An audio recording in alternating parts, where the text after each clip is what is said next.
Bus baru saja tiba di halte. Seorang pria mabuk langsung naik, sopir menyarankannya untuk memakai masker. Dia segera marah besar, bahkan memukul orang. Pemuda di belakang melihatnya, segera menggendongnya turun dari bus. Meskipun tindakannya agak kasar, dia meminta maaf dengan sangat sopan. Pria itu tidak terima dan mulai menyerang Ganu. Tak disangka, Ganu adalah seorang ahli bela diri, pukulannya meleset atau ditangkis. Merasa tidak diuntungkan, pria itu dengan sadar memilih untuk mundur. Ganu naik bus dan menempelkan kartunya, semua orang langsung bertepuk tangan. Dia diam-diam senang, perbuatan baik ini tidak sia-sia. Namun ketika sampai di rumah, suasana hati yang baik ini sudah tidak ada lagi. Begitu membuka pintu, terdengar ibu sedang menelepon. Terus-menerus meminta maaf kepada pihak lain, memastikan bulan depan pasti akan membayar. Dia diam-diam menutup pintu, di sisi lain sebagai seorang caebol. Minbom bersiap untuk mengakuisisi sebuah hotel, negosiasi sedang berlangsung. Lalu ada tamu tak diundang, Mungdi bekerja di industri pinjaman berbunga tinggi. Minbom sangat meremehkannya, tempat ini sedang membicarakan bisnis yang jujur, bagaimana bisa membiarkan orang yang tidak jujur ikut campur. Dia sebenarnya tidak ingin membahas masalah masa lalu, tetapi situasi saat ini memaksanya untuk membahasnya kembali. Jika tidak, bahkan rasa hormat minimum pun tidak ada. Pada saat krisis ekonomi global, bisnis keluarga mereka menghadapi risiko kebangkrutan, sangat membutuhkan 60 miliar rupiah dana talangan. Ayah Minbom telah memohon kepada sana-sini, entah bagaimana uang itu tidak pernah cukup. Mau tidak mau hanya bisa memohon kepada Tuan Buk, mereka semua telah mendengar nama Tuan Buk di industri pinjaman berbunga tinggi. Dia adalah seorang dewa, hanya dengan satu panggilan telepon bisa mengumpulkan 1000 miliar. Melihat ayah Minbom berlutut memohon, Tuan Buk tergerak, bahkan menyuruhnya membawa uang itu langsung. Saat itu ibu Minbom juga terus-menerus berterima kasih padanya, tidak mengatakan apa-apa lagi, hanya orang tua Minbom. Sekarang ketika bertemu dengannya, mereka harus mengalah 3 bagian. Sebenarnya mengatakan hal-hal ini juga bukan ingin menyombongkan diri. Hanya ingin memberitahu semua orang di sini bahwa uang tidak membedakan baik atau buruk, hanya tergantung pada penggunaannya. Selanjutnya, masalahnya sederhana, pihak Minbom selalu tidak dapat bernegosiasi karena kekurangan 1000 miliar. Mungdi mengeluarkan uang ini, tidak dihitung sebagai pinjaman tetapi sebagai investasi. Jika tidak cukup bisa ditambah, tetapi ada beberapa syarat. Pertama adalah membuka kasino di lantai teratas hotel. Kedua adalah membuka bar di lantai bawah tanah hotel. Ketiga adalah mengembalikan dana sosial. Covid sementara terkendali, jika kambuh lagi maka hotel harus digunakan sebagai tempat karantina gratis untuk orang miskin. Turnamen tinju untuk pemula, karena wabah tidak bisa ditonton secara langsung. Hanya bisa bertemu semua orang melalui siaran langsung. Di antaranya ada 2 orang yang menarik perhatian, satu adalah pemuda gagah berani Ganu, satu adalah Ucin yang berasal dari marinir, keduanya dengan cepat bertemu di final. Ganu dengan teknik yang lebih tinggi memenangkan kejuaraan, hadiahnya 1 juta. Ucin membuntutinya untuk meminta makan daging panggang. Ada toko daging panggang all you can eat yang sangat murah, satu orang hanya 30.000. Tapi Ganu punya prinsip sendiri, uang ini hanya bisa dipakai 50.000, sisanya harus diberikan kepada ibu. Mau tidak mau, Ucin harus mengeluarkan 10.000 sendiri. Saat itu barulah ia bisa menikmati daging panggang yang sudah lama ia inginkan. Kudengar Ganu telah melakukan banyak pekerjaan paruh waktu. Ucin sedikit penasaran. Apakah Ganu benar-benar sangat kekurangan uang? Ganu juga tidak menyembunyikan apapun. Dulu ayahnya seorang peneliti di sebuah pabrik besar, kemudian dipecat secara ilegal. Mereka bersengketa selama 4 tahun tetapi hasilnya kalah, dan berutang sejumlah besar biaya pengacara, ibunya membuka sebuah kedai kopi. Awalnya setiap bulan bisa membayar sedikit, akibatnya wabah penyakit merebak, jumlah pelanggan menurun drastis, pendapatan tidak sampai 1/4 dari sebelumnya. Uang sewa juga tidak berkurang 1 sen pun, jika ditutup maka harus membayar biaya pembongkaran. Sekarang dilema keuangan, di pihak Ucin tidak ada yang perlu dikatakan. Dulu dia bekerja di perusahaan pinjaman ilegal, tugas sehari-harinya adalah menagih utang, sekarang dia sudah pensiun. Setiap hari hanya hidup pas-pasan, meskipun ayahnya seorang petinju, hubungan ayah dan anak tidak baik, begitu pula situasi keluarga. Hanya bisa menggunakan pengalaman militer untuk berbicara, sampai di sini kebetulan. Ganu juga berasal dari marinir, hubungan keduanya tiba-tiba menjadi lebih dekat. Pada saat yang sama Mungdi memanfaatkan kesempatan, mengatur staf penjualan untuk memulai pekerjaan. Target pelanggan adalah toko-toko yang bisnisnya tidak berjalan baik. Membujuk mereka meminjam uang, menghasilkan uang hanyalah sebagian, Yang penting adalah mengusir orang-orang. Hotel yang diinvestasikan Mungdi berada tepat di sini. Sojon sayangnya terpilih. Di sisi lain Ganwoo kembali beraksi sebagai pahlawan. Melihat seorang paman dikejar, dia langsung mengejar. Ketika dia menemukan orang itu, Chemong sudah tergeletak di tanah, dan orang berbaju hitam yang melukai Chemong belum pergi jauh, melihat luka Chemong. Dia langsung mengejar orang berbaju hitam, hasilnya sayangnya disergap, disetrum oleh orang berbaju hitam. Untungnya lawan bukanlah penjahat kejam. Hanya seorang gadis cantik. Mendengar dia ingin membela Chemong, Ganwoo menghela napas, bahkan menyuruhnya mengurus dirinya sendiri. Ternyata ini adalah salah paham, orang jahat bukanlah gadis itu melainkan Chemong, gadis itu bernama Hunchu. Bekerja untuk Ketua Cek. Ketua Cek dulunya adalah legenda di industri pinjaman ilegal, sekarang meminjamkan uang tanpa bunga kepada orang sakit. Chemong meminjam uang di sini tetapi tidak membayar. Bahkan mencari beberapa kaki tangan berpura-pura menjadi tunawisma, merampas kartu identitas tunawisma sungguhan untuk meminjam uang ilegal. Huncu tidak tahan lagi melihatnya, jadi dia bertindak memberinya pelajaran, sekalian merampas sebuah jam tangan untuk melunasi utangnya. Ketua Cek tidak ingin dia terus melakukan pekerjaan berbahaya seperti itu. Dia memutuskan untuk merekrut lebih banyak orang untuk membantu.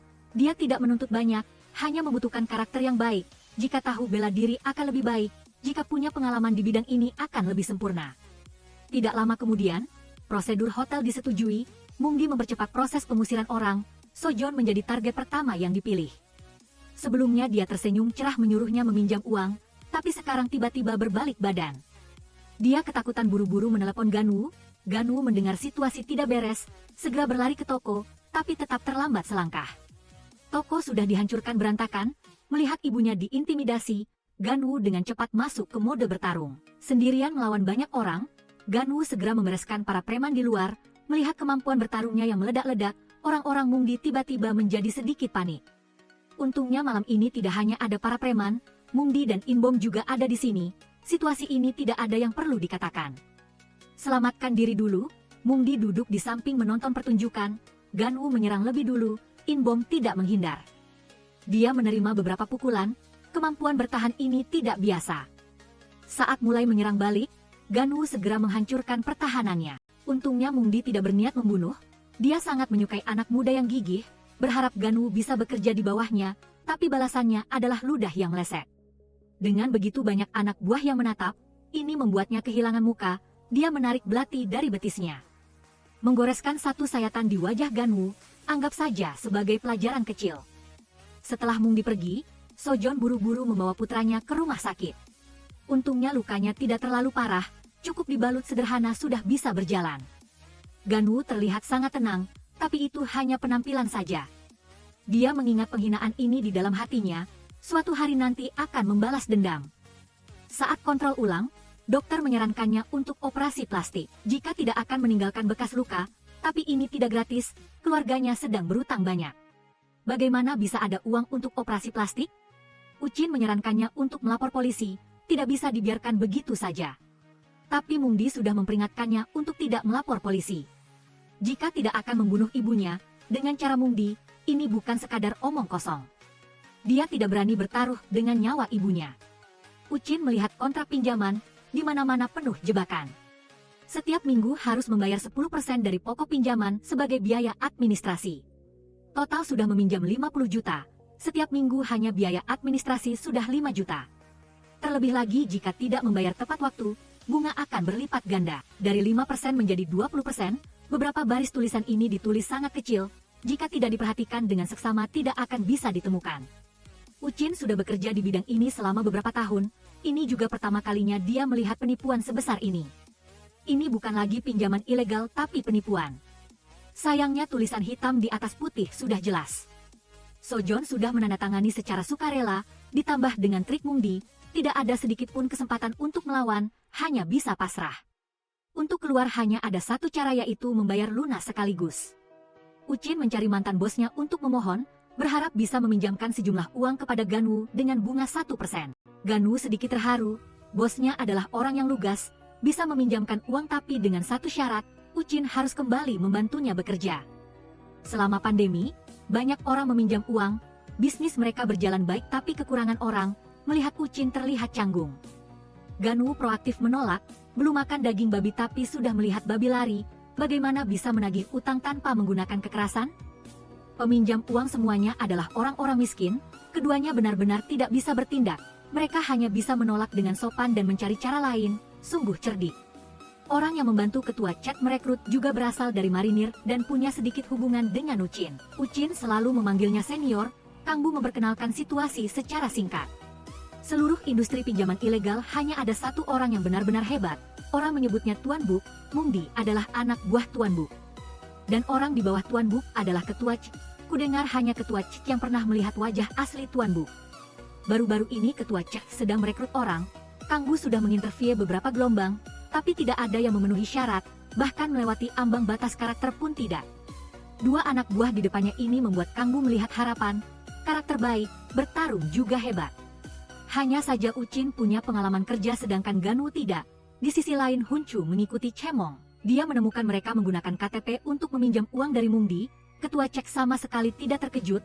Ini semua adalah trik lama dari bertahun-tahun yang lalu, saat dia masih muda. Ada seseorang yang menggunakan KTP penyandang disabilitas untuk meminjam uang, meminjam lebih dari 70 miliar dalam sekali tarik lalu melarikan diri ke Filipina. Huncu sedikit tidak mengerti. Menurut ketua Cek, orang-orang yang tertipu adalah para pemberi pinjaman ilegal. Seriusnya mereka semua adalah anak buah ketua Cek. Apakah tidak berniat mengurusnya? Jika 10 tahun yang lalu, ketua Cek pasti akan mengurusnya. Tapi sekarang dia sudah setengah pensiun. Tidak ikut campur lagi dalam urusan dunia bawah. Papan lain juga bukan orang-orang yang hanya makan dan tidak melakukan apa-apa. Seperti orang yang melarikan diri dengan uang saat itu, kemudian dibunuh oleh para pemburu yang disewa oleh kreditor. Jika Cemong berani melarikan diri, maka nasibnya tidak akan jauh lebih baik. Tidak lama kemudian, ketua Cek menerima informasi rinci tentang Ganu dan Ucin. Dia cukup tertarik pada Ganu, dia menjelaskan situasinya secara sederhana. Meskipun Huncu tidak memiliki hubungan darah dengannya, dia selalu menganggap Huncu sebagai keluarganya. Saat ini sedang mendidiknya untuk menjadi penerusnya, tetapi pekerjaan putrinya agak berbahaya. Pekerjaan Ganu adalah menjadi pengawal. Tidak perlu menagih utang, cukup memastikan keamanan Huncu saja. Ganu dari segala aspek memenuhi persyaratan ketua Cek. Kudengar Ganu sangat membutuhkan uang. Ketua Cek segera mengirim orang untuk memberi hadiah. Total hadiah ini 100 juta. Cukup untuk membayar utang, bahkan menyuruhnya tidak perlu merasa terbebani. Anggap saja sebagai gaji 2 tahun, Ganu dari kecil sampai dewasa. Bukan hanya pertama kalinya melihat uang sebanyak itu, tapi juga pertama kalinya bertemu orang sebaik itu. Dia terharu sampai air mata tak berhenti menetes. Di sisi lain, Mungdi bertemu Minbom untuk mempersiapkan percepatan perpindahan hotel. Istri Mungdi mengingatkannya bahwa Minbom adalah orang yang licik. Dulu, saat bekerja di klub malam, dia pernah bertemu Minbom beberapa kali. Saat itu, mitra yang menemani Minbom makan, mengkritik beberapa politisi. Beberapa hari kemudian, polisi, kejaksaan, dan kantor pajak datang silih berganti. Klub malam itu dengan cepat tidak bisa beroperasi lagi. Mungdi sama sekali tidak terkejut. Hubungan keluarga Hong sangat rumit. Anggota keluarga menduduki posisi penting di lembaga pemerintah. Siapa tahu politisi yang dikritik oleh mitra adalah salah satu anggota keluarga Minbom. Jika ingin menyalahkan, hanya bisa menyalahkan diri sendiri karena berbicara sembarangan. Setelah istrinya mengingatkannya, bawahannya melanjutkan untuk mengingatkan. Minbom telah membawa seseorang. Orang itu adalah seniornya di Akademi Kepolisian, juga seorang polisi yang masih aktif. Mungdi menyuruhnya untuk tenang, nanti apapun yang terjadi harus bersabar sampai akhir. Begitu bertemu, keduanya langsung menuangkan minuman. Setelah beberapa gelas Minbom mulai berbicara. Nanti jika mabuk dan membuat masalah, maka polisi kakak yang baik hati harus mencegahnya. Polisi itu langsung mengeluarkan pistolnya, menyuruhnya tenang saja, jika ada masalah langsung tangkap. Kalimat ini memiliki dua arti. Mungdi tidak menunjukkan ekspresi yang berlebihan. Terus minum bersama keduanya, Minbom saat mabuk bertanya kepada Mungdi apakah dia punya banyak uang, bisakah dia mengeluarkan 100 miliar, bagaimana Mungdi harus menjawab, apakah dia bisa mengatakan tidak bisa mengeluarkannya. Oleh karena itu, satu-satunya jawaban adalah tidak masalah. Minbom langsung mengatakan bahwa dia telah meminta bantuan ayahnya. Perusahaan-perusahaan di bawah nama Munji jika digabungkan tidak mencapai 50 miliar won. Munji di sini berperan sebagai penjahat, sedangkan polisi di samping berperan sebagai kebenaran. Dengan identitas Munji, mengapa dia tidak bisa mengeluarkan 50 miliar won? Jika tidak bisa, coba tanyakan kepada kenalan ayah di Dinas Pajak Nasional, pajak yang dibayarkan pasti tidak cukup 50 miliar won. Munji tidak berani berkata banyak, hanya bisa mengatakan bahwa dalam hal uang, tidak perlu khawatir. Min Bom terus mempersulit, dia telah bertanya kepada ibunya, orang yang datang memberikan uang tahun itu sudah berusia lebih dari 40 tahun. Jika orang itu adalah Munji, lalu mengapa setelah lebih dari 20 tahun berlalu dia tidak menua sama sekali? Melihat ini, orang yang memberikan uang tahun itu pastilah Presiden Che. Ekspresi Munji sangat jelek. Kali ini polisi juga tidak berperan baik, bahkan menambah minyak ke api. Semua adalah orang-orang yang telah direhabilitasi di penjara. Mengapa kebiasaan berbohong seperti batu masih tidak bisa diperbaiki? Munji tetap berpegang pada prinsip menahan diri sampai akhir, membiarkan kedua orang itu mengejeknya, melihat bahwa tujuannya telah tercapai. Min Bom langsung membuka kartu, dia mengatakan bahwa dia telah menemukan sumber dana, tidak membutuhkan Munji lagi, dan sekalian mengejeknya dengan satu kalimat. Bekas luka di wajah Munji pasti didapatkan karena berusaha mencari uangnya. Meskipun Munji tidak marah di tempat, tapi dia pasti akan membalas dendam. Pagi berikutnya, Ganwu datang melapor kepada Presiden Che. Wujin juga ikut. Wujin tidak ada pekerjaan. Dia ingin mencoba melihat apakah dia bisa tinggal dan bekerja. Tidak disangka Presiden Che cukup mudah bergaul, menyetujui Wujin untuk tinggal. Tapi Presiden Che mengatakan sebelumnya, meskipun mereka sudah melewati pintunya, tetapi jika mereka berdua ingin melindungi Huncu, mereka harus mendapatkan persetujuan dari Huncu sendiri, baru hubungan sewa-menyewa dapat dianggap resmi terbentuk. Ganwu langsung pusing. Uangnya sudah diambil untuk melunasi utang semua. Jika Huncu tidak setuju, apa yang harus dilakukan? Presiden Che hanya bisa memberinya dua kata semangat. Huncu akan segera datang. Mereka berdua bisa menunggu di sini. Presiden Che ada pekerjaan jadi tidak bisa melanjutkan. Keduanya memanfaatkan waktu ini untuk melihat-lihat sebentar, melihat foto Huncu. Kepercayaan diri Ganwu hilang separuhnya. Huncu pernah mengalami masa-masa tidak menyenangkan dengannya. Gerbang ini tampaknya sulit dilewati. Wujin secara tidak sengaja menemukan bahwa buku-buku di rak buku hanyalah hiasan, di dalamnya semua uang tunai. Wujin mengira itu hanya kasus yang terisolasi, tidak disangka semuanya seperti itu. Satu kotak bisa menampung 100 juta, begitu banyak kotak berarti berapa ratus juta. Belum sempat menghitung semua kotak, Huncu sudah datang. Pertemuan pertama tidak terlalu menyenangkan, mendengar bahwa keduanya datang untuk melindunginya. Huncu langsung memerintahkan untuk mengusir tamu. Wujin hendak meronta sedikit. Siapa sangka semakin ia meronta, semakin Huncu membencinya, mau tidak mau Wujin pun menyerah. Tapi Wujin bisa menyerah, Ganwu tidak. Presiden Che sudah membayar gaji 2 tahun di muka. Jika Huncu tidak mempekerjakannya, dia tidak akan pernah bisa melunasi utangnya. Mendengar bahwa dia memiliki masalah, dan itu terkait dengan Munji, sikap Huncu jauh lebih baik. Menyetujui keduanya bergabung, dia saat ini sedang mencari seorang paman tunawisma. Presiden Che meminjamkan uang tanpa bunga kepada orang-orang yang tidak memiliki uang untuk berobat. Chemong berbohong bahwa ibunya sakit, meminjam 1 juta dari Presiden Che, lalu menghilang tanpa jejak. Butuh setengah tahun baginya untuk menemukan orang itu. Saat itu Chemong sedang mengemis di jalan. Dia percaya itu benar dan berencana untuk membantu nanti. Siapa sangka saat malam tiba, Chemong mulai mencuri kartu identitas para tunawisma yang sebenarnya. Setelah itu dia membawanya untuk meminjam uang dengan bunga tinggi. Tugas hari ini adalah mengawasi dan mengamati, menentukan berapa banyak kartu identitas yang bisa dicuri Chemong dalam semalam. Apapun yang terjadi tidak boleh ikut campur. Jika tidak, akan mempengaruhi rencana di kemudian hari. Keduanya dengan cepat mulai bekerja, diam-diam mengikuti Chemong, apakah itu menipu atau mencuri. Keduanya hanya berdiri mengamati dari jauh, tetapi Chemong ini tidak mematuhi etika bela diri, entah mengapa dia malah memukul orang. Ganwu tidak tahan lagi, langsung maju untuk menghentikan. Awalnya hanya perlu mengusir orang itu, tetapi Chemong terlalu kejam. Tunawisma itu berdarah banyak, jika tidak memanggil ambulans bisa saja kehilangan nyawa. Antara menyelamatkan orang dan pekerjaan, keduanya tanpa ragu memilih menyelamatkan orang. Meskipun Huncu sangat marah, tetapi setelah tenang dan berpikir jernih, dia merasa cara Wucin dan Ganwu tidak ada masalah. Jika demi menangkap orang jahat mengorbankan orang baik, lalu pada akhirnya apa bedanya dengan orang jahat? Pada saat yang sama, Chemong melaporkan situasi kepada Chunmin dari pihak Munji. Mereka telah diikuti. Dia tidak bisa melihat wajah lawan dengan jelas, hanya tahu bahwa mereka sangat muda. Sepertinya orang yang berlatih bela diri. Lalu mengapa diikuti? Mungkin terkait dengan pinjaman sebelumnya. Sebelum bekerja untuk Chunmin, dia telah meminjam uang di suatu tempat. Karena orang-orang itu tidak menagih, dia tidak mempedulikannya. Siapa sangka baru-baru ini orang-orang itu tiba-tiba datang menagih uang. Orang-orang yang datang menagih uang memakai topi. Di topi ada gambar kucing merah. Orang-orang yang menyerangnya juga memakai topi yang sama. Itu pasti bukan kebetulan. Chunmin telah memahami masalahnya. hanya ingin tahu di mana dia meminjam uang. Chemong tidak berani menyembunyikannya, langsung memberitahu Chunmin. Keesokan paginya, Ganwoo dan Uchin tiba tepat waktu di toko buku. Menceritakan secara singkat situasi kemarin, kartu identitas tunawisma yang dipukuli telah diambil oleh Chemong. Jelas Chemong tidak menyadari hal ini. Dia malah mendekat untuk berbicara dengan tunawisma, hasilnya kedua belah pihak berkelahi. Tunawisma tidak bisa melawan empat tangan, dengan cepat dipukuli jatuh ke tanah. Saat ini mereka baru maju untuk membantu. Uchin sangat penasaran berapa banyak uang yang bisa dipinjam dengan satu kartu identitas. Huncu mengatakan sekitar 50 juta, jadi mencuri 10 kartu identitas adalah 500 juta. Chemong setidaknya sudah melakukannya selama setengah tahun, diperkirakan dia telah menghasilkan tidak sedikit. Mungkinkah rentenir terus membiarkan Chemong berbuat sembarangan?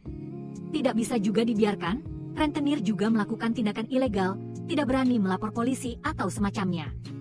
Hanya bisa menanggung kerugian. Berbicara tentang rentenir, Huncu punya ide, yaitu mencari rentenir yang ditipu Chemong, membantu mereka menagih kembali uang yang telah dipinjam Chemong dan mendapatkan komisi dari sana.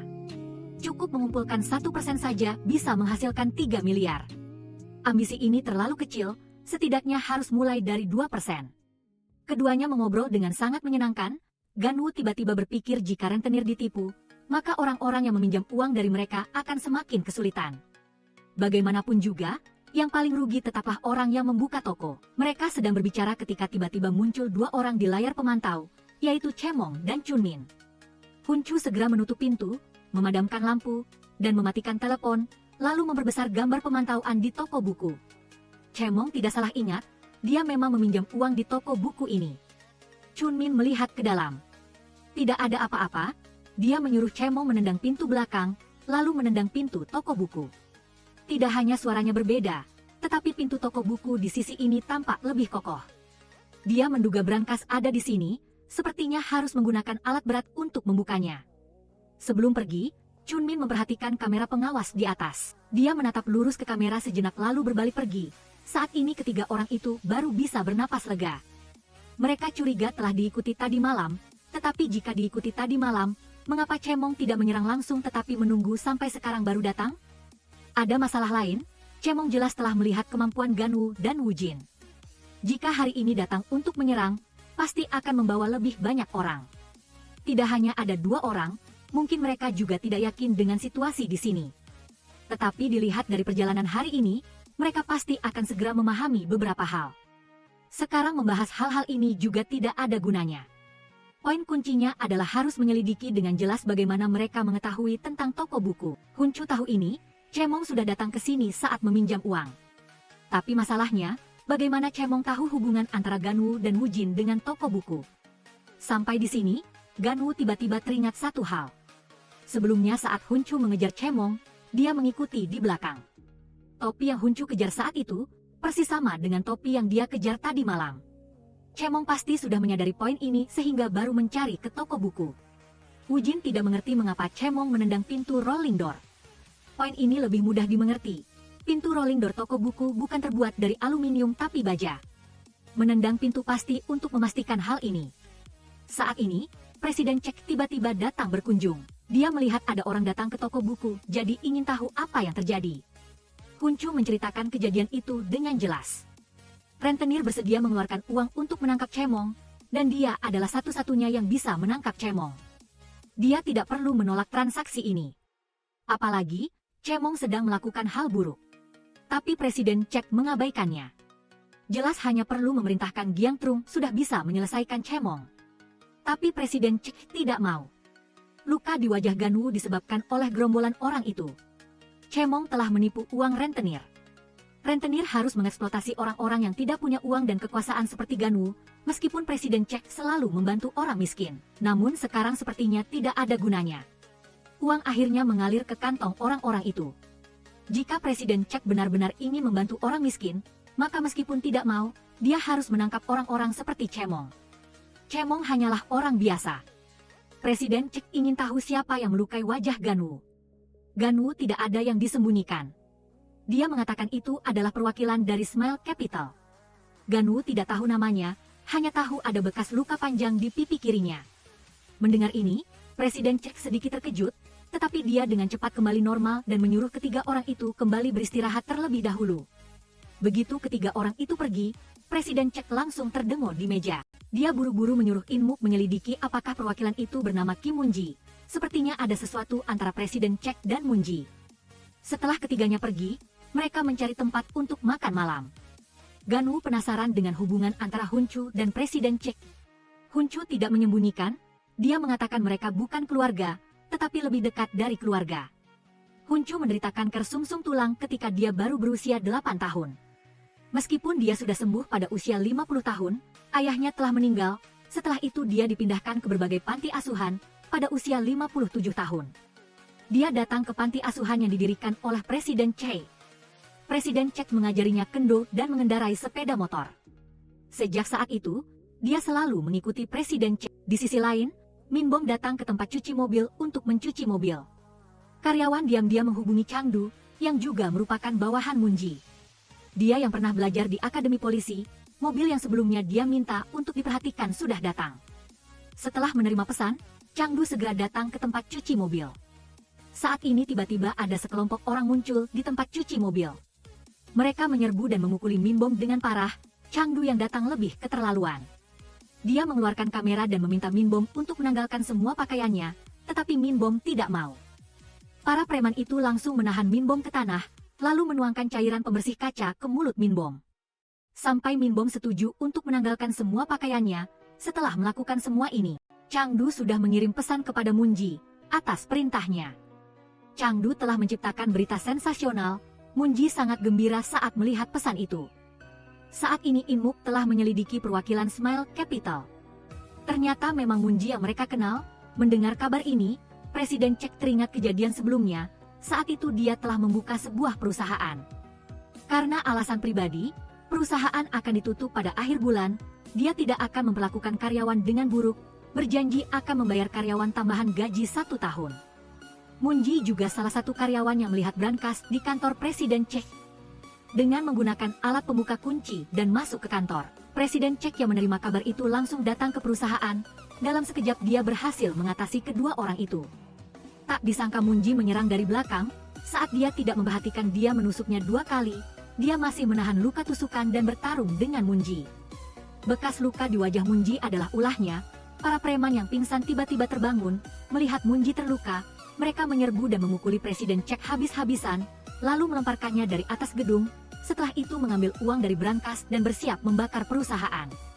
Sebelum pergi mereka melihat keluar jendela, Presiden Cek yang tadinya tergeletak di tanah sudah menghilang. Moon-ji tidak peduli dan menyulutkan api ke pemantik di tangannya. Perusahaan begitu saja dilalap api besar, suara Inmuk memotong lamunan Presiden Cek. Hunchu datang menemuinya untuk mengetahui bagaimana pertimbangannya. Dia sudah berpikir matang, tidak akan ikut campur lagi dalam urusan cemong, toko buku juga harus pindah. Dia sudah tua dan lelah, tidak lagi punya tenaga dan keberanian untuk mempertaruhkan nyawa dengan mereka. Di sisa waktunya, hanya ingin mengajari Hunchu beberapa keterampilan, setelah itu menikmati masa tua. Meskipun tidak tahu mengapa Presiden Cek seperti itu, Hunchu tetap menyetujui tawarannya. Pada saat yang sama Moon-ji datang ke dermaga, membuka salah satu kontainer. Harga mata uang akhir-akhir ini mulai bergejolak, harga emas pasti akan naik. Dia harus mengubah uang tunai rahasia di tangannya menjadi emas, apalagi setelah emas dilebur, dicampur dengan jenis emas lain, dia bisa secara otomatis mencuci uang. Dia mempelajari hal ini dari Presiden Cek. Jujur saja, sampai sekarang dia masih menyesal, bukan menyesal karena telah mencuri uang Presiden Cek, tetapi menyesal karena tidak mencuri emas yang disembunyikan Presiden Cek. Emas yang ada di depan mata bernilai 5 miliar, jika bisnis mereka di Korea Selatan bermasalah. Dia akan membawa batangan emas ini langsung ke Vietnam. Dia sudah menyusupkan orang ke pemerintahan Vietnam. Emas ini cukup baginya dan anak buahnya untuk hidup seperti raja di Vietnam. Di sisi lain, ketiga orang itu pergi ke rumah Bibi untuk makan. Tak disangka rumah Bibi dihancurkan. Alasannya juga karena pinjaman bunga tinggi, mungkin karena cemong. Ganwoo pernah menanggung kemarahan ini, benar-benar tidak tega melihatnya dan berencana menangkap cemong. Meskipun Presiden Cek tidak mengizinkan campur tangan, tetapi Hunchu bukanlah orang yang patuh. Dia bersiap untuk bertindak bersama Ganwoo dan Woojin. Jika bisa mendapatkan sedikit uang dari ini, bisa juga menggunakan uang itu untuk membantu Bibi. Kata-kata diucapkan, tindakan dilakukan. Ketiga orang itu mulai bertindak malam itu. dan pergi ke sarang Cemong, tetapi Cemong juga bukan orang sembarangan. Kendaraan mereka baru saja muncul dan Cemong segera menemukannya.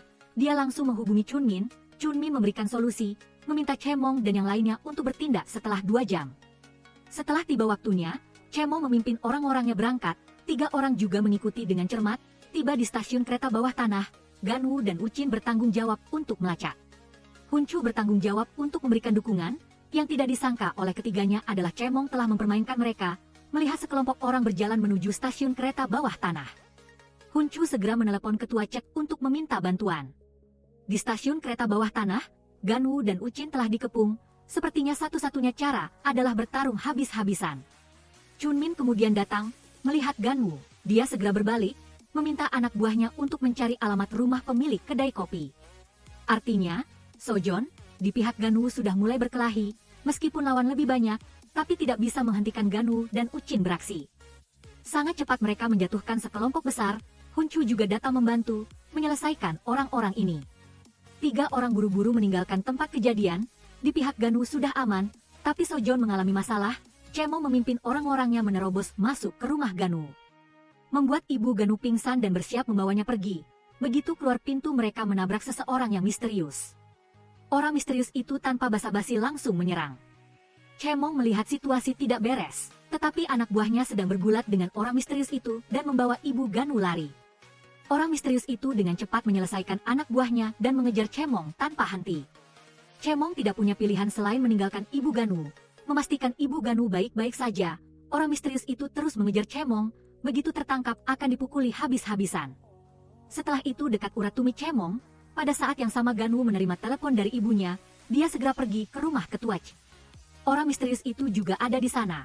Sepertinya orang misterius itu dikirim oleh ketua Cek. Apakah orang misterius ini adalah Jiang Jung yang disebutkan Hunchu? Ketua Cek memarahi ketiga orang itu. Mulai sekarang, semua urusan serahkan pada orang dewasa untuk diselesaikan. Tidak perlu 3 orang ikut campur. Ini bukan kompetisi untuk menentukan pemenang atau pecundang, melainkan menyangkut hidup dan mati. Ketua Cek tidak ingin nyawa ketiga orang itu terancam, lalu mengusir Ganwoo dan Uchin. Dia memerintahkan Hunchu, rumah Ganwoo tidak lagi aman, besok harus membawa ibu Ganwoo ke panti jompo. Melihat Hunchu pergi, Ketua Cek tidak tahu harus berbuat apa. Orang misterius itu tiba-tiba berbicara, dia akan menyelesaikan semuanya, lagi pula masalah ini sudah seharusnya diselesaikan sejak lama. Besok akan diberitahukan kepada orang lain untuk bertindak bersama. Jika sudah diselesaikan maka harus tahu siapa saja yang ada di samping Mungdi. Inmuk bertanggung jawab untuk menyelidiki. Keesokan harinya Mungdi pergi ke rumah sakit untuk mencari tahu situasinya. Cemong urat tumitnya putus, anak buahnya semua urat bahunya putus. Setelah mendengarnya Mungdi tahu siapa lawannya. Sebelumnya, Ketua Cek pernah meminjamkan uang kepada perusahaan, piutang melebihi 100 miliar. Saat itu unit konstruksi dan tempat serupa semuanya didukung oleh gangster. Oleh karena itu, Ketua Cek mencari 5 preman, dalam waktu 1 hari telah memusnahkan sebuah organisasi gangster. Sejak saat itu Ketua Cek menjadi terkenal, bahkan organisasi gangster besar pun juga harus takut pada preman Ketua Cek. Setelah menggulingkan Ketua Cek, hal pertama yang dilakukan Mungdi adalah menyingkirkan 5 preman. Saat 5 orang itu terpisah, dia telah menemukan 2 geng. Tetapi meskipun begitu hanya bisa menyingkirkan 3 orang, belum bisa menyingkirkan tangan kanan dan kiri Ketua Cek. Tangan kiri Mungdi sudah pernah bertemu sekali. Mengendarai sepeda motor beraksi sangat cepat, tangan kanan Mungdi belum pernah bertemu, hanya mendengar rumor bahwa dia sendirian melawan 20 gangster. Dan melumpuhkan orang, tangan kanan juga bermain pisau bermata 2, 1 menit bisa menusuk ratusan kali. Sepertinya orang misterius itu adalah tangan kanan yang disebutkan Mungdi, juga Jiang Jung yang disebutkan Hunchu. Orang lain yang disebutkan Jiang Jung mungkin adalah Duyong, oleh karena itu Ketua Cek tidak takut. Selain itu, uang di tangan Ketua Cek setidaknya harus 500 miliar, cukup untuk menutupi uang pembukaan kasino. Mungdi memerintahkan Trangdu dan anak buahnya untuk membobol toko buku, mencuri semua uang. Rencana Mungdi di sini sangat bagus, di pihak Ketua Cek juga tidak tinggal diam. Inmuk telah menyelidiki orang-orang di samping Mungdi. Chunmin, asisten direktur penjualan Smile Capital, memiliki 6 catatan kriminal penipuan, alamat dan nomor plat kendaraan sudah ditemukan. Trangdu, kepala departemen Smile Capital, dikeluarkan dari sekolah polisi karena melecehkan wanita. Sepertinya Mungdi tidak bodoh. Dia selalu merekrut orang yang mengerti cara kerja polisi, membantu mereka menghindari penyelidikan polisi. informasi tentang Inmuk masih belum ditemukan.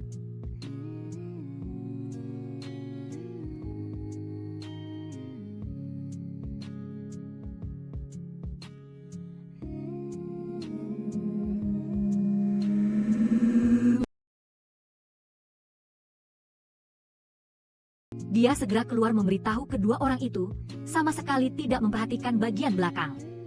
Akibatnya, dia dipukul jatuh ke tanah oleh Trangdu dengan tongkat, dan disetrum hingga pingsan. Trangdu menggendong Huncu ke atas. Tapi saat ini Huncu sudah sadar, saat Trangdu tidak memperhatikan, dia menggigitnya. Trangdu kesakitan dan melempar Huncu ke bawah. Huncu mengambil kesempatan ini untuk segera melarikan diri, sampai ke pintu toko buku. Dia memindahkan pegangan tongkat ke depan, menggunakan tongkat itu untuk memukul dan berkelahi dengan Trangdu yang mengejar. Akhirnya menjatuhkan Trangdu, menemukan kunci di tangannya, mengunci Trangdu ke pipa, lalu berbalik dan pergi menuju gudang. Saat ini Ganu dan Ucin sudah berkelahi dengan Inbom. Inbom sangat jago berkelahi, tapi tidak tahan dengan koordinasi yang baik dari kedua orang itu, sehingga dipukuli tanpa perlawanan. Sementara itu, entah bagaimana Inbom berhasil mendapatkan sebatang besi. Saat ini keadaan benar-benar terbalik. Melihat Ucin hampir dipukul mati oleh Inbom, Ganu meninju dan merebut batang besi itu, memukul hingga gendang telinga Inbom pecah. Inbom bermaksud membalas, Ganu tidak memberinya kesempatan dan memukulinya habis-habisan. Jika bukan karena Ucin menghentikannya, mungkin Inbom sudah mati di sini. Setelah memukul Inbom pingsan, kedua orang itu buru-buru mencari sesuatu untuk mengikatnya. Huncu juga muncul saat ini. Ketiga orang itu segera menarik gerobak dorong dan berlari menuju toko buku. Di tengah jalan mereka menemukan Trangdu sudah menghilang. Sepertinya dia telah merusak pipa untuk melarikan diri. Mereka harus mempercepat, mencegah Trangdu mencari bantuan. Tepat saat mereka memindahkan uang, Trangdu menghubungi Mungdi. Ada sedikit masalah dalam operasi. Inbom telah menghilang, wajah dan mulutnya robek parah, ingin pergi ke rumah sakit. Mungdi tidak peduli dengan kondisinya, tetapi memerintahkan Trangdu untuk mengumpulkan anak buahnya, segera menangkap 3 orang. Saat ini uang di toko buku sudah dipindahkan semua. Huncu ingat masih ada brankas, di sana setidaknya ada puluhan miliar. Ganu bertanggung jawab untuk menjemput di luar. Huncu dan Ucin pergi memindahkan brankas. Sampai di brankas barulah Ucin tahu, di sini tidak hanya ada batangan emas tetapi juga dolar. Setelah selesai memindahkan, kedua orang itu segera keluar. Mobil Ganu tidak bisa mengangkut semuanya, hanya bisa dipindahkan ke mobil Huncu, tepat saat mereka bersiap untuk pergi. Trangdu sudah membawa anak buahnya datang, kedua belah pihak saling kejar-kejaran di jalan. Mobil Ganu membawa lebih banyak uang, jadi Huncu bertanggung jawab menghadapi para preman. Dia menggunakan kekuatannya untuk menjungkirkan satu mobil, berniat menempatkan mobil ini di tengah, menghalangi mobil-mobil di belakang. Siapa sangka mobil mereka mogok. Kedua orang itu hanya bisa membawa emas batangan dan lari. Ganu melihat bayangan kedua orang itu, segera mengeluarkan uang di kursi penumpang. Memberi ruang untuk kedua orang itu, Inbom mengejar di belakang. Kedua orang itu bukan pencinta uang yang mengabaikan nyawa. Mereka melempar batangan emas di tangan mereka. Berani mati berlari ke depan, akhirnya pada menit terakhir berhasil naik mobil. Pihak ketua cek menerima berita itu langsung lega, kehilangan emas tidak apa-apa.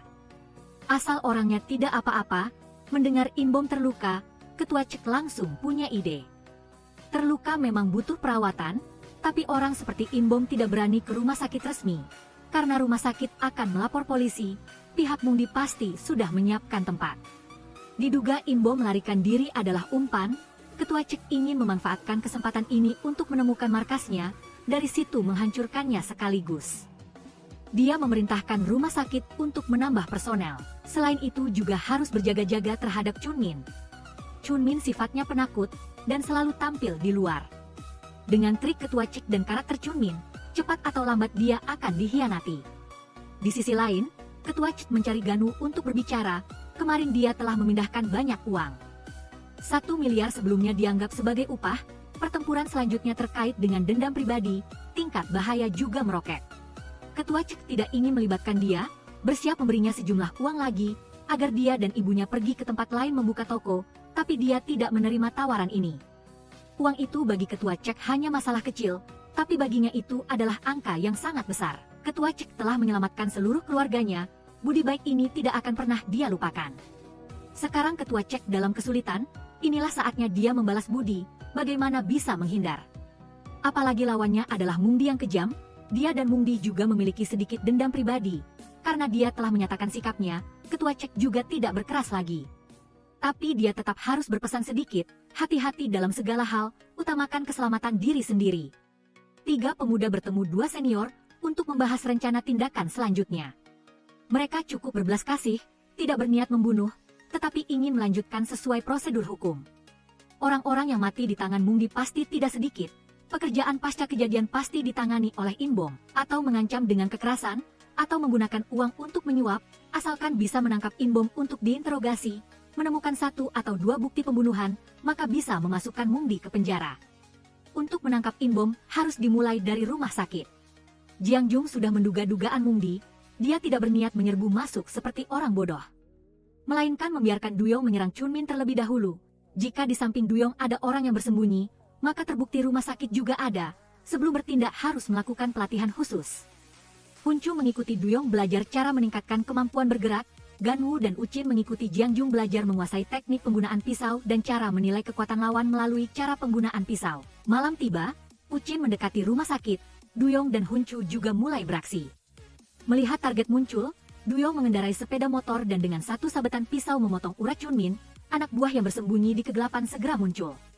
Duyong belum sempat mundur, sudah diserang oleh anak buah yang sebelumnya menyergap. Huncu segera berlari membantu. Untungnya tidak banyak orang, tapi sedikit orang juga membuat Duyong lengah. Dia pikir itu hanya pengawal pribadi Chunmin. Pihak Jiang Jung menerima berita. Memimpin Ganwu dan Ucin masuk rumah sakit. Begitu sampai di pintu lift mereka melihat Rangdu di dalamnya. Jika tidak bisa menangkap Inbom, menangkap dia juga tidak apa-apa. 3 orang itu segera menaiki tangga dan membawanya pergi dengan kecepatan kilat. Selanjutnya adalah memaksa Rangdu mengaku, awalnya mereka tidak bermaksud melibatkan Huncu. Hasilnya, Ketua Cek menelepon, secara khusus berpesan agar Huncu hadir. 2 senior bertindak cukup kejam, Huncu untuk pertama kalinya melihat pemandangan seperti itu. Dia tidak mengerti mengapa Ketua Cek ingin dia melihatnya, apalagi alasan lainnya, melatih mental tentu saja. Lagi pula ini adalah hal yang cepat atau lambat harus dialami. Selanjutnya adalah Ketua Cek sendiri yang turun tangan, menghancurkan garis pertahanan mental Rangdu. Menurut pandangan Ketua Cek, dia tidak hanya punya keberanian tetapi tidak punya rencana seperti Inbom, juga tidak hanya punya rencana tetapi tidak punya keberanian seperti Chunmin. Dia berada di samping Mung Di hanya karena uang. Berasal dari sekolah polisi, dia pasti punya rencana yang sempurna. Jika Mung Di ingin membunuh Rangdu, dia pasti akan mencuri uang Mung Di, lalu menghilang tanpa jejak. Sekarang Ketua Cek hanya perlu melakukan satu hal, mengambil foto Rangdu saat ini. Memberitahu Mung Di bahwa dia sudah mengungkapkan segalanya. Dengan kondisi dia saat ini, Mung Di tidak punya alasan untuk tidak percaya. Maka tindakan selanjutnya, Rangdu seharusnya lebih memahami daripada Ketua Cek. Orang-orang yang dikirim untuk mencari Rangdu sudah kembali, kemudian mengirim sekelompok anjing pelacak untuk menanganinya, dengan gaya tindakan anjing pelacak. Tidak bisa memberi Rangdu kesempatan untuk menjelaskan, lagi pula Mung Di juga tidak peduli dengan penjelasannya, krisis kepercayaan sudah muncul. Menangani Rangdu adalah solusi terbaik. Setiap kata Ketua Cek menusuk hati. Rangdu segera kehilangan akal sehat, Ketua Cek menyuruhnya sadar, masih ada jalan keluar untuk dipilih, menjamin dia memiliki kehidupan tanpa beban di sisa hidupnya. Ini adalah hasil terbaik baginya, lagi pula penarikan diri dari dunia persilatan sudah ada dalam rencana. Sekarang hanya melaksanakan rencana sedikit lebih awal, apalagi mundur dengan cara yang lebih aman. Informasi yang diberikan Rangdu sangat berharga. Mung Di dan Minbom berinvestasi di hotel. Kemudian Mung Di diusir dari permainan. Mung Di menyuruhnya menelanjangi Minbom, merekam beberapa video tidak senonoh untuk mengancam. Ini juga merupakan taktik umum Mung Di. Dia sudah merekam puluhan video seperti itu. Di kamar tidur Mung Di ada brankas, hanya bisa dibuka dengan vena di tangan kanan. Juga bisa dikendalikan dari jarak jauh dengan telepon, membakar isinya seketika. Video-video itu disimpan di dalamnya, selain itu juga ada tokoh-tokoh kunci di samping Mung Di. Selain orang-orang yang mereka sudah tahu, ada juga seorang pria dengan julukan si Jagal. Dulu pernah memukul mati orang dalam pertandingan tinju, hal-hal seperti menangani mayat. Biasanya Sung Tai juga bertanggung jawab untuk ini. Ketua Cek masih punya satu pertanyaan lagi, di mana Mung Di menyembunyikan batangan emas itu? Ini bukan hal yang bisa diketahui Rangdu, harus bertanya pada Inbom itu. Trang Du tidak memahami hubungan antara Inbom dan Mungdi, hanya tahu bahwa keduanya berkenalan di penjara. Ada persahabatan hidup mati, dan lagi Inbom adalah satu-satunya orang yang dipercaya Mungdi. Jiang Jung juga pernah mendengar tentang Sung Tai. Dia sangat profesional dalam menangani mayat. Pertama-tama merebus orang selama beberapa hari, menunggu tulangnya lunak lalu langsung menghancurkannya, menumpahkannya ke laut. Dengan begitu, jangan bicara tentang menemukan mayat, bahkan puing-puing mayat pun tidak akan ditemukan. Sebenarnya, kebencian Ketua Cek terhadap Mungdi bukan hanya sekadar permusuhan pribadi. Tahun itu, dia meminjamkan uang kepada seorang yang sakit, berjanji tidak akan mengenakan bunga, dan waktu pembayaran bisa diperpanjang tanpa batas. Kemudian, ayah Hun Chu bunuh diri. Saat itu, dia merasa sangat aneh, seorang ayah yang melakukan 3 pekerjaan sehari, bisa dibilang mempertaruhkan nyawanya demi putrinya. Mengapa tiba-tiba dia berpikir untuk bunuh diri? Dia mengatur Du Jeng untuk menyelidiki, tidak lama kemudian ada seorang peminjam uangnya yang bunuh diri lagi. Hasil penyelidikan juga sudah ada. Mungdi diam-diam mendatangi peminjam uang, menggunakan namanya untuk memaksa penarikan biaya prosedur, memeras orang. Mungdi adalah orang yang dia latih sendiri, dan dia juga harus bertanggung jawab atas orang-orang yang menderita di tangan Mungdi. Oleh karena itu, kali ini dia menyatakan perang terhadap Mungdi bukan hanya untuk melikuidasi semua rekening, tetapi juga untuk membalas dendam bagi orang-orang yang tidak bersalah.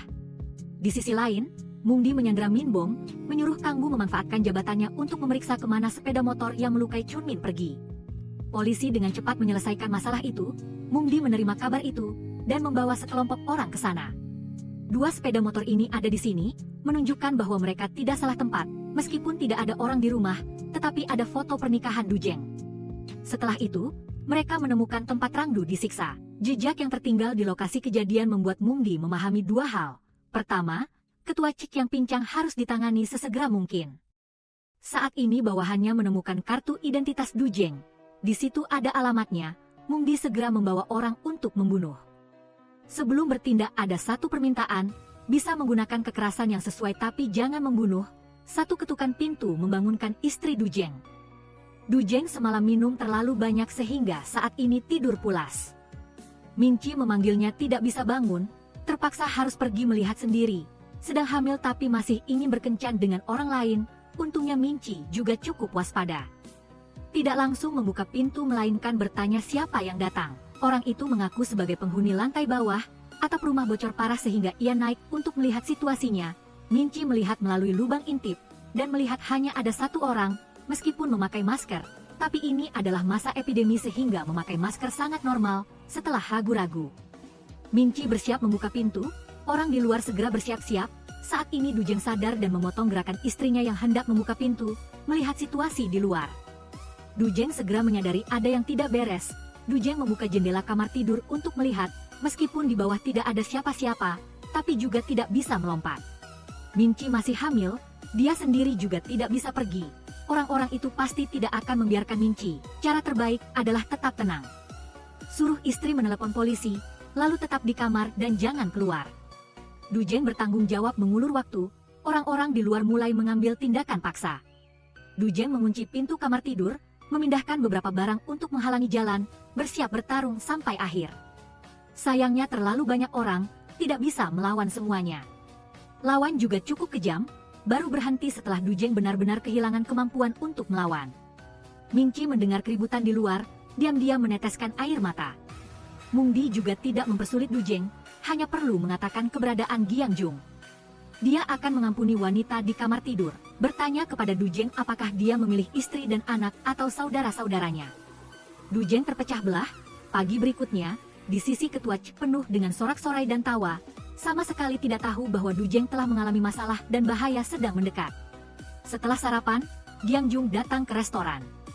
Melihat sistem alarm telah dilepas, Giang Jung juga tidak peduli, hanya berpikir bahwa karyawan datang lebih awal, tidak menyangka karyawan telah dibunuh dengan tragis.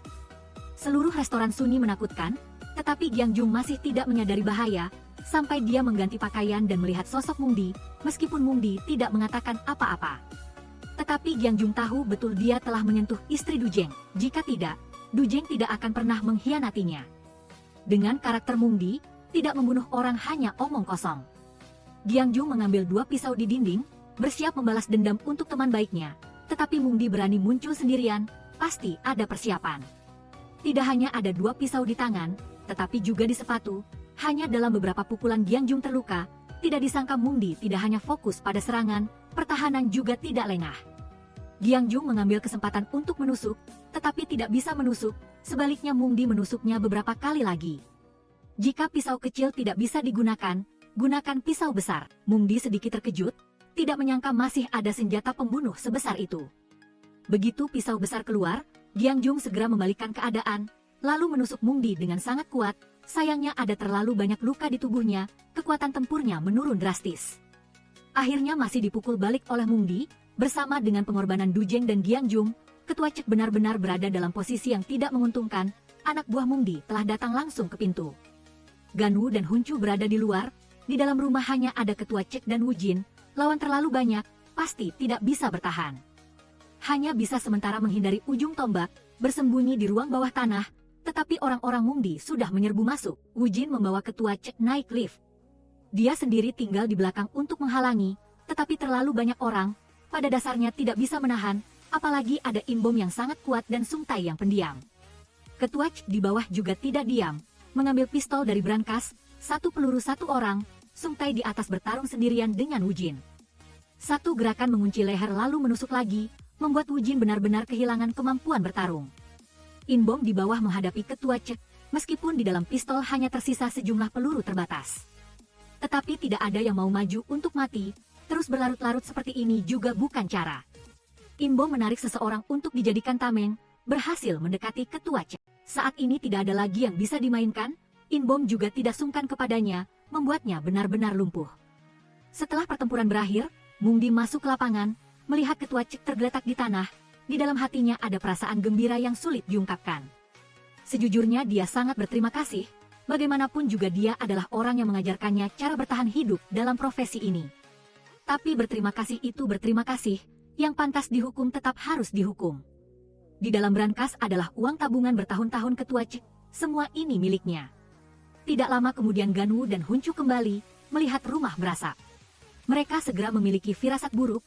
Kedua orang itu tanpa mempedulikan bahaya menerobos masuk ke dalam kobaran api. Wu Jin masih bernapas dan diselamatkan oleh Gan Wu, sedangkan Ketua Cek sudah meninggal.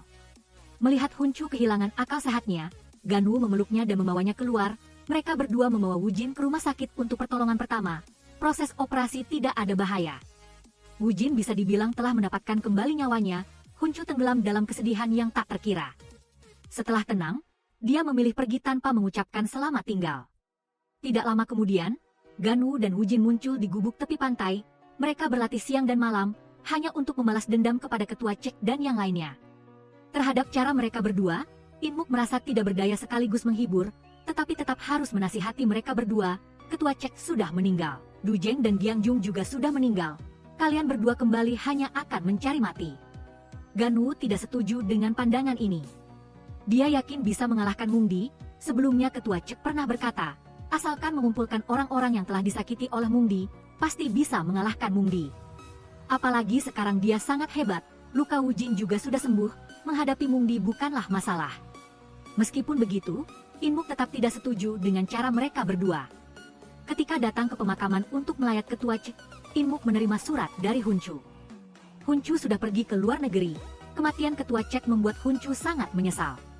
Dia tinggal di Korea akan selalu teringat pada Ketua Cek. Hal ini membuat Hun Chu sedikit tidak tahan, mau dibilang egois, pengecut juga boleh. Dia tidak peduli, dia akan di negeri asing selamanya mengenang Ketua Cek. Setelah membaca surat Hun Chu, In Muk seperti memahami sesuatu. Dia tidak lagi melarang Gan Wu dan Wu Jin, dia menyerahkan uang terakhir yang ditinggalkan Ketua Cek kepada mereka berdua, agar mereka melakukan apa yang mereka inginkan. In Muk telah mengatur tempat tinggal, berpesan kepada mereka berdua untuk selalu memperhatikan keselamatan. Begitulah, Gan Wu dan Wu Jin melangkah di jalan balas dendam, pertama datang ke tempat tinggal. Tempat tinggal itu dipinjamkan oleh keponakan In Muk kepada mereka berdua, membuat mereka berdua sangat sungkan. Setelah mandi, mereka berdua membasuh muka sederhana, mulai menyusun rencana pertempuran, pertama mencari sekutu lalu menangkap Cemong, lalu dari Cemong mendapatkan informasi. Lalu siapa sekutunya? Min Bom yang pernah dipermalukan oleh Trangdu, tetapi Min Bom adalah pewaris grup Anyan, bagaimana orang biasa seperti mereka bisa dengan mudah bertemu. Tetapi hal ini tidak menyulitkan Wu Jin. Wu Jin punya caranya sendiri, Wu Jin mendatangi mantan bosnya juga pernah ditipu oleh Smile Capital. Apalagi dia adalah penguasa satu wilayah, asalkan bosnya maju untuk mengumpulkan pemilik rumah lainnya, mereka bisa membentuk aliansi, lalu menuntut kembali uang yang telah ditipu. Tetapi kekuatan Smile Capital terlalu besar, sekali gagal maka bukan lagi masalah uang. Nyawa bos juga harus dibayar di sini, dibandingkan uang. Bos lebih takut mati, jadi dia sama sekali tidak akan bergabung dengan kalian berdua. Wu Jin ingin mengatakan sesuatu lagi, tetapi dihentikan oleh Gan Wu. Melihat sikap bos, meskipun mereka berbicara sampai ke langit, bos tidak akan setuju. Daripada membuang-buang waktu di sini, mengapa tidak mencari sekutu lain? Mencari siapa? Yaitu senior mereka berdua, tetapi Chin Sung juga tidak jauh lebih baik. Belum lama ini dia ditipu oleh seorang wanita. Wanita itu menyuruhnya menagih utang, total 100 miliar. Jika berhasil ditagih akan mendapatkan 50% upah, dia terlalu bersemangat sehingga tidak memperhatikan kontrak. Di sana ada tulisan kecil, jika tidak dapat menagih dalam waktu 1 bulan, harus membayar setengah dari jumlah tersebut, dia tidak mampu membayar sehingga menjadi seperti ini. Sampai dia tahu bosnya adalah Mung Di, Chin Sung sangat marah. Saat ini Gan Wu memberitahunya sebuah berita, ketua C telah dibunuh oleh Mung Di, termasuk Du Zheng dan Giang Jung. Chin Sung tidak berani percaya itu benar, mengira mereka berdua bercanda. Melihat wajah serius mereka berdua, Chin Sung baru berani percaya. Sebenarnya bukan tidak percaya, tetapi tidak ingin menerima kenyataan ini. Setelah menyelesaikan Chin Sung, Gan Wu dan Wu Jin datang ke sarang Cemong. Mereka tidak menghabiskan sedikit pun tenaga untuk membawa Cemong pergi. Cemong sudah ketakutan. Asalkan kalian berdua tidak bertindak, Cemong akan melaporkan semuanya. Beberapa hari yang lalu, Cemong menguping pembicaraan telepon direktur. Mendengar direktur, Wu Jin sangat penasaran, muncul lagi satu orang. Setelah mendengar Cemong menyebut nama direktur, mereka berdua baru tahu Chun Min masih hidup. Benar sekali kata pepatah, orang baik tidak berumur panjang, sedangkan orang jahat hidup ribuan tahun. Cemong mendengar Mung Di berdebat dengan grup Panyan tentang masalah kontrak. Sejak Rangdu yang dekat dengan polisi menghilang, Mung Di kembali bekerja sama dengan seorang polisi, hanya untuk kemudahannya sendiri. Akhir-akhir ini mereka berencana membeli lapangan golf. Informasi yang diketahui Cemong hanya itu. Karena mereka khawatir Cemong akan berkhianat. Wu Jin memotret Cemong dan menyuruh Cemong untuk tutup mulut. Sebenarnya Cemong juga membenci Smile Capital. Setiap kali menyuruh mereka bekerja hanya membayar sedikit uang. Sejujurnya Cemong juga berharap Smile Capital bangkrut. Jika membutuhkan bantuan Cemong, katakan saja terus terang. Sesampainya di rumah, Wu Jin membuka internet untuk mencari. Halaman Minbom memiliki 500.000 pengikut. Apalagi ada informasi detail. Memang benar, orang yang berusaha sekuat tenaga tidak mendapatkan apa-apa, sedangkan orang yang tidak berbuat apa-apa juga bisa menikmati hasilnya. Pada saat yang sama, Mung Di mengatur pertemuan dengan Minbom. Minbom memiliki video di tangan Mung Di sehingga dia harus hormat kepada Mung Di. Kali ini Mung Di datang menemui Minbom adalah agar Minbom menyerahkan kontrak, tetapi bisnis keluarga bukan diputuskan oleh Minbom. Belum sempat Minbom selesai bicara, Mung Di sudah menyerbu dan memukulnya. Setelah puas memukul, Mung Di menyuruh Inbom membawa Minbom ke pinggir gedung. Jika sampai hari Jumat ini kontrak tidak dibawa, Mung Di akan menyebarkan video dan membunuh Minbom. Dia akan menciptakan adegan palsu Minbom melompat dari gedung karena video tersebut. Minbom merasa sedih dan menangis terseduh-seduh di dalam mobil.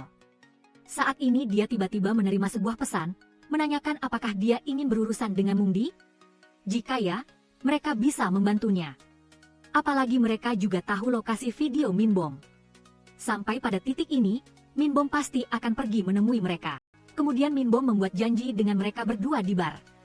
Kali ini sama seperti sebelumnya, Minbom membawa Kang Jong keluar. Kang Jong masih sama, sebelum memulai pembicaraan selalu minum beberapa gelas untuk menghangatkan badan. Awalnya dia berniat menggunakan air beras untuk menguji mereka berdua. Tanpa diduga mereka malah mabuk berat, Gan Wu dan Wu Jin bahkan mengantar mereka berdua pulang. Setelah membahas rencana, Kang Jong akan memanggil seorang ahli komputer, meretas ponsel berisi video Mung Di, menghapus isinya. Waktu yang ditetapkan adalah hari Jumat, yang bertindak utama adalah Minbom. Kang Jong dengan cepat menemukan orang untuk membantu. Setelah semua orang memperkenalkan diri secara singkat, mereka langsung menyusun rencana. Pertama adalah menghapus video Minbom. Ada dua cara. Cara pertama adalah menggunakan jaringan nirkabel. Jadi bagaimana caranya? Yaitu dengan memasang perangkat pengacau di ruang rapat penyerahan kontrak. membuat Mungdi tidak bisa menggunakan jaringan seluler, hanya bisa menggunakan jaringan nirkabel mereka. Asalkan Mungdi terhubung ke jaringan nirkabel, sang ahli bisa meretas ponsel Mungdi. Setelah itu, bisa melakukan apa saja. Cara kedua adalah menggunakan kode QR. Karena alasan pandemi, masuk ke gedung harus memindai kode QR pribadi, jadi mereka bisa menggantung kode QR khusus di pintu masuk. Agar Mungdi memindai dengan ponselnya, asalkan Mungdi memindai, sang ahli bisa meretas ponsel Mungdi untuk berjaga-jaga. Kedua cara akan dilakukan secara bersamaan. Yang harus Min Bom lakukan adalah membiarkan Mungdi menggunakan jaringan nirkabel selama mungkin, karena sang ahli membutuhkan waktu untuk mengambil dokumen. Jika beruntung, dia bahkan bisa menemukan bukti kejahatan dan kaki tangan Mungdi. Agar tidak lagi diancam oleh Mungdi, Min Bom hanya bisa mempertaruhkan nyawanya. Waktu cepat berlalu hingga Jumat, Mungdi muncul tepat waktu di gedung grup Panyan. Mungdi tanpa sedikit pun keraguan, langsung memindai kode QR. Sang ahli berhasil menyusup, tetapi anehnya tidak ada apa-apa di ponselnya, apalagi aplikasi brankas yang disebutkan Ganwu dan Wujin. Berita ini diberikan oleh Trangdu, berdasarkan situasi saat itu, Trangdu tidak mungkin berbohong. Ada apa ini? Hanya ada satu kemungkinan, yaitu Munji membawa 2 ponsel, dan polisi yang menyamar sebagai penjaga keamanan melihat sekilas, dan memang benar. Saat masuk, ponsel yang digunakan Munji untuk memindai kode berwarna hitam, tetapi sekarang di ruang konferensi, ponsel Munji berwarna perak. Untungnya, mereka telah menyiapkan 2 rencana. Selama ponsel perak terhubung ke jaringan nirkabel, video juga dapat ditemukan. Min Bom tidak dapat menahannya lagi dan langsung meninggalkan ruang konferensi, berlari ke ruang pemantauan untuk mencari tahu situasinya. Setelah mengetahui bahwa Munji memiliki 2 ponsel, Min Bom khawatir mereka hampir selesai bernegosiasi. Jika mereka tidak bisa mendapatkan video, mereka akan merusak semuanya sendiri. Uchin punya satu cara. Pada awalnya Trang menggunakan ponsel untuk merekam video, jadi kirim video itu ke Munji. Min Bom bisa meminta untuk menghapus video sebelum menandatangani kontrak. Mengatakannya memang mudah, tetapi Min Bom tidak bisa melakukannya, karena sudah lama diancam oleh Munji. Min Bom hanya perlu melihat Munji, tangannya sudah gemetar, apalagi meminta sesuatu dari Munji. Kang Jo menyemangatinya, percaya bahwa dia pasti bisa melakukannya jika situasinya tidak baik. Kang Jong akan segera masuk, bahkan jika semuanya menjadi panas, Kang Jong juga akan memobilisasi semua kekuatan dalam klan untuk melindunginya, dengan jaminan dari Kang Jong. Min Bom akhirnya memberanikan diri kembali ke ruang rapat. Menurut cara yang Uchin tunjukkan, Min Bom meminta untuk menghapus video secara langsung dan juga harus menghapusnya sendiri. Poin ini tidak dapat diterima oleh Munji. Min Bom menjadi keras kepala. Jika Munji tidak mengizinkannya menghapus sendiri, maka dia juga tidak akan menandatangani kontrak. Apakah Munji benar-benar berpikir bahwa keluarganya akan membiarkan Munji menindasnya? Sejujurnya pada Munji, dia merasa malu sehingga dia menyelesaikannya sendiri. Jika Munji tidak mengizinkannya menghapus sendiri, dia tidak keberatan memberitahu keluarganya. Min Bom sekalian mengingatkan Munji, bibinya adalah kepala biro pajak. Cukup dengan satu panggilan telepon, besok akan ada orang yang datang untuk memeriksa perusahaan Munji. Ancaman ini sangat efektif. Munji hanya bisa menyerahkan ponselnya. Min Bom segera menyambungkan ke jaringan nirkabel. Ahli di sisi lain mulai beraksi dan dengan cepat menemukan video, mengaktifkan mode penghapusan total, lalu mencari bukti lain untuk menjebloskan Munji ke penjara. Ganwu dan Uchin sangat gembira. Akhirnya mereka berhasil mengatasi iblis Munji ini. Dalam perjalanan pulang, keduanya teringat ketua Cek menanyakan Trang tentang lokasi batangan emas. Menurut Trang, selain Munji, hanya In Bom yang tahu lokasi batangan emas. Berdasarkan situasi saat ini, jika polisi tidak menangkap Munji, Munji pasti akan membawa batangan emas dan melarikan diri. Keduanya tidak akan membiarkan hal itu terjadi, dan bersiap untuk mengejar Munji. Pada malam itu, Munji begitu tiba di rumah mencium bau yang aneh.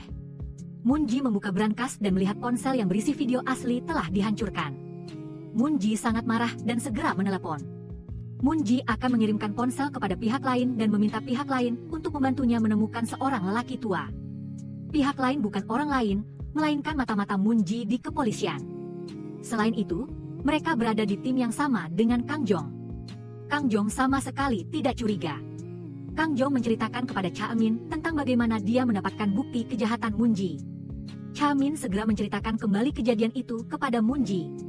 Munji tahu bahwa bukan hanya Kang Jong yang terlibat. Munji berjanji pada Cha Min untuk menemukan para peserta, 1 orang 100 juta. Orang tua yang dia cari adalah In Muk, paling lambat besok pagi bisa diketahui lokasi pastinya. Moon Ji sangat cerdas, hard disk video hanya ada satu, tetapi tidak dapat mencegah penyalinan ke komputer. Artinya, dia masih memiliki video, dia tidak bertindak gegabah karena takut Min Bom akan meminta orang untuk memeriksa pajak perusahaan. Istrinya punya ide, yaitu memberitahu Min Bom bahwa dia masih memiliki video, membuat Min Bom takut dan tidak berani bertindak sembarangan. Keesokan paginya, Moon Ji mendapatkan rincian pengeluaran kartu kredit Inmuk dan segera mengatur orang untuk mencarinya. Pada saat yang sama, Ganu dan Uchin mendapatkan informasi Inbom, tetapi sebelum sempat mempelajarinya, mereka menerima sebuah foto. Cha Emin merebut ponsel dan melihat Inmuk dipukuli hingga babak belur. Kemudian pihak lain menelepon, mengajak bertemu 1 jam kemudian. Jika tidak datang atau melapor polisi, maka bersiaplah menerima jenazah Inmuk. Cha Emin tidak berani menunda 1 menit pun, segera pergi mengambil senjata rahasianya. Tak disangka gadis lemah ini adalah seorang pemanah. Terlebih lagi sangat terampil, sebelum berangkat, Uchin menceritakan situasinya kepada Chin Sung. Inmuk dulu sangat baik merawat Chin Sung, sekarang menghadapi kesulitan, Chin Sung tidak bisa berdiam diri. Chin Sung segera melepaskan gips di tangannya, bersiap sedikit lalu pergi ke tempat pertemuan. Keempat orang itu terbagi menjadi 2 arah, Chin Sung memimpin Jaemin ke tempat tertinggi. Ganu dan Uchin menerobos dari depan, keduanya tidak banyak bicara, langsung menyerang. Inbom dan Sung Tai sedikit terkejut, belum lama tidak bertemu tapi kekuatan tempur mereka sudah meningkat begitu banyak. Keduanya bertarung semakin sengit dengan partisipasi Jaemin. Mereka telah mendapatkan keunggulan mutlak, Sung Tai melihat ini lalu pergi untuk menghadapi Jaemin. Chin Sung juga tidak kalah tangguh, segera maju untuk menahan tekanan, memberikan cukup waktu bagi Jaemin untuk beraksi. Pada saat yang sama, Inbom dengan ganas menyerbu ke arah Ganu, Ganu juga tidak sungkan, 1 pukulan menjatuhkannya. Pukuli dia sampai tidak berdaya, melihat tidak ada tekanan di sisi ini, Uchin segera pergi membantu Chin Sung, sekalian membalas dendam karena telah dicekik dan ditusuk. Jumlah panah Jaemin sudah habis, sementara tidak dapat memberikan dukungan tembakan, Inbom di sisi lain ingin menggunakan kekuatan untuk menang. Hasilnya adalah trik ini tidak efektif, dengan mudah dinetralkan oleh Ganu, dan benar-benar dikalahkan, begitu pula dengan sisi Sung Tai, ingin terus mengunci Uchin. Hasilnya juga dikalahkan. Selanjutnya adalah sesi interogasi, Ganu dan Uchin tidak ahli dalam hal ini, Jaemin apalagi. Hanya Chin Sung yang bisa bertanggung jawab atas bagian ini. Chin Sung mengambil sebuah panah, menancapkannya ke paha Sung Tai, ini hanyalah permulaan. Adegan selanjutnya tidak untuk anak-anak, telinga dan mata Jaemin telah ditutup. Jika Chin Sung tidak salah ingat, Sung Tai belum menikah dan punya anak. Di bawah ancaman kepunahan, Sung Tai mengungkapkan lokasi Inbom. Keempat orang itu sekali lagi beraksi terpisah, Inbom adalah karakter penting. Mengetahui di mana gudang uang Moon Ji, Chin Sung bertanggung jawab di sekolahnya, sekalian menanyakan alamat gudang uang, 3 orang lainnya pergi menyelamatkan Inbom. Di perjalanan, mereka menelepon Kang Jong, mendengar bahwa itu adalah kasus penangkapan yang juga melibatkan Moon Ji, Kang Jong segera bertindak, tetapi tindakan ini tidak efektif. Ketika Kang Jong meminta mata-mata Moon Ji mengikutinya, Moon Ji menerima kabar, segera memberitahu anak buahnya untuk mundur, menunggu polisi dan Ganu tiba. Tempat itu sudah tidak ada seorang pun, Ganu menyerahkan Sung Tai kepada polisi, sekarang tidak ada yang bisa dilakukan, hanya bisa pulang menunggu kabar. Kemajuan Chin Sung tidak mulus, Inbom terlalu keras kepala, tidak mau mengatakan sepatah kata pun, bahkan menggigit lidahnya sendiri. Bagaimanapun, itu adalah nyawa, terlebih lagi jika dia mati, siapa yang akan ditanya tentang lokasi gudang uang. Di bawah tekanan, Chin Sung hanya bisa memanggil ambulans untuk membawa orang itu pergi. Tidak lama kemudian, Moon Ji mulai menyerang balik, pertama meracuni kopi Kang Jong, lalu mengirim video sensitif ke Inbom. Akhirnya membunuh rekan Kang Jong, setelah meluncurkan serangkaian serangan gabungan ini, dia mengajak Ganu dan Uchin bertemu di malam hari untuk menyelesaikan dendam. Awalnya tidak ingin Jaemin ikut serta, tetapi tidak bisa menghentikannya, hanya bisa menggunakan sedikit trik, menurunkan Jaemin dari mobil di tempat yang sangat jauh dari tujuan. Dikatakan untuk memberikan dukungan tembakan jarak jauh, tetapi tempat ini sebenarnya agak jauh, butuh 20 menit untuk sampai ke posisi yang tepat, sedangkan rencana Ganu adalah menyelesaikan pertempuran dalam waktu 20 menit. Anak buah Moon Ji yang paling tangguh hampir semuanya musnah, kali ini dia hanya bisa turun tangan sendiri. Chun Min juga hadir di lokasi, seluruh tubuhnya dipenuhi kebencian. Berteriak memerintahkan anak buahnya untuk membunuh kedua orang itu, tetapi keduanya sangat pandai berkelahi, tidak lama kemudian sudah membereskan semuanya. Munji melihat itu lalu menodongkan pisau ke leher Inmuk, tidak membiarkan kedua orang itu melawan. Hasilnya, sebelum sempat anak buahnya bertindak, Jaemin sudah tiba di medan perang. Dia menembakkan panah tepat mengenai tulang belikat Munji, membunyikan gema serangan balik. Munji dipukul tanpa sempat melawan, hanya bisa melarikan diri, meskipun Ganwoo tidak berhasil mengejar, tetapi bagaimanapun juga sudah berhasil menyelamatkan Inmuk. Kekalahan Munji kali ini hanyalah permulaan. Dia pikir Kang Jong dan Ganwoo telah terbunuh, tetapi mereka hanya terluka. Polisi memanfaatkan kesempatan ini untuk mendapatkan surat perintah penggeledahan. Hobi kecil Munji telah merugikannya. Munji mengumpulkan ponsel orang-orang yang dibunuhnya, sekarang buktinya kuat. Sekalipun dewa sekalipun tidak dapat membalikan kasus ini, polisi telah mengeluarkan surat perintah penangkapan nasional terhadap Munji. Penangkapan Munji hanya masalah waktu. Ganwoo punya saran, bisa mencari Trang untuk bertanya, hal-hal seperti melarikan diri, sebelumnya semua ditangani oleh Trang. Namun Trang menghilang dengan sangat menyeluruh, setengah tahun tidak menggunakan kartu kredit, apalagi ponsel, hanya bisa terlacak satu rekening bank. Terakhir digunakan 3 bulan lalu, Ganwoo dan Ucin pergi mencari bantuan Cumong. Cumong memberi mereka ide, orang seperti Trang sangat kekurangan uang. Langsung transfer 1 miliar ke rekening, cantumkan nomor telepon di bagian catatan, begitu uang masuk rekening, Trang akan menelepon. Cara ini ternyata efektif. Ganwoo menjelaskan situasi saat ini, Trang bisa mengungkapkan persembunyian Munji, tetapi harus memberinya 10 miliar. Ketua Cek setuju untuk memberikan uang dalam jumlah besar kepada Trang, tetapi kemudian menarik diri, menyebabkan Trang sekarang hidup lebih buruk daripada mati. Munji telah dicari selama 2 hari, menurut petunjuk Trang, dalam 4 hari dia bisa melarikan diri ke luar negeri. Oleh karena itu, waktu untuk Ganwoo tidak banyak lagi, sebenarnya permintaan Trang tidak berlebihan. Tetapi masalahnya adalah Ganwoo tidak punya uang sebanyak itu, setelah dihitung-hitung hanya ada 3 miliar, masih kurang lebih dari setengahnya, Inmuk pasti tidak bisa diandalkan.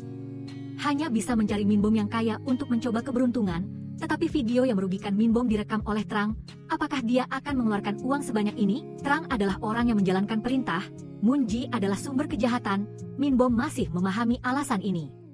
Tapi ada satu masalah fatal, apakah Trang bisa dipercaya? Bagaimana jika dia membawa lari 10 miliar? Ganwoo juga tidak bisa menjamin apa-apa.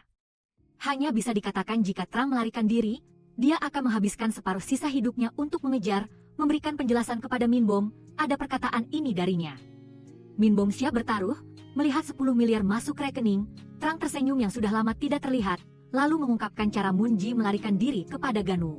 Munji telah menyuap pejabat tinggi pemerintah Vietnam, lusa dini hari pukul 1 pagi, dia akan membawa uang rahasia naik kapal kargo ke Vietnam, nomor kontainernya adalah 94.230.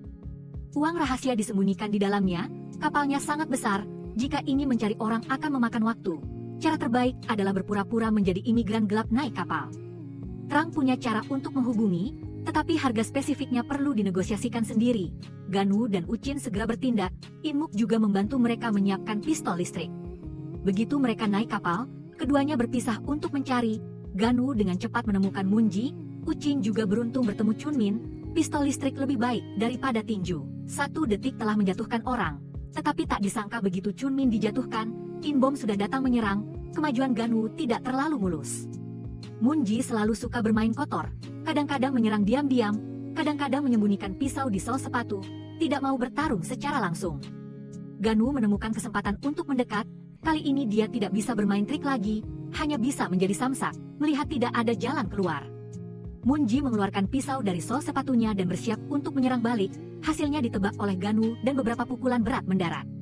Munji langsung jatuh ke tanah tidak sadarkan diri, Ucin juga menyerang balik pada saat yang bersamaan. Nasib Inbom juga menjadi samsak, dipukuli tanpa daya untuk melawan. Kemudian mereka berdua bekerja sama menemukan uang rahasia, sekalian membantu Minbom mendapatkan kembali ponselnya. Minbom segera mengemudikan kapal pesiar untuk menjemput mereka berdua, masalah video sudah terselesaikan.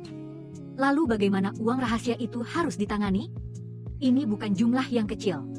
Setiap batangan emas beratnya 7 kg, bernilai 5 miliar, totalnya 168 batangan. Ganwoo ingin mengikuti jejak ketua Cik.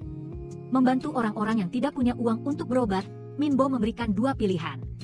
1. Dia mengambil semua uang ini untuk mendirikan yayasan amal, membantu orang-orang yang tidak punya uang untuk berobat. 2. Dia menambahkan 1 miliar lagi, langsung membangun rumah sakit kesejahteraan, gratis berobat untuk masyarakat. Membandingkan, tentu saja pilihan kedua lebih cocok. Minbo mengambil 4 batangan emas, masing-masing 2 batangan sebagai upah. Setelah itu dia akan menggunakan uangnya sendiri untuk menutupi kekurangannya. Film Bloodhound juga berakhir di sini. Terima kasih semua sudah menonton. Sampai jumpa di video selanjutnya.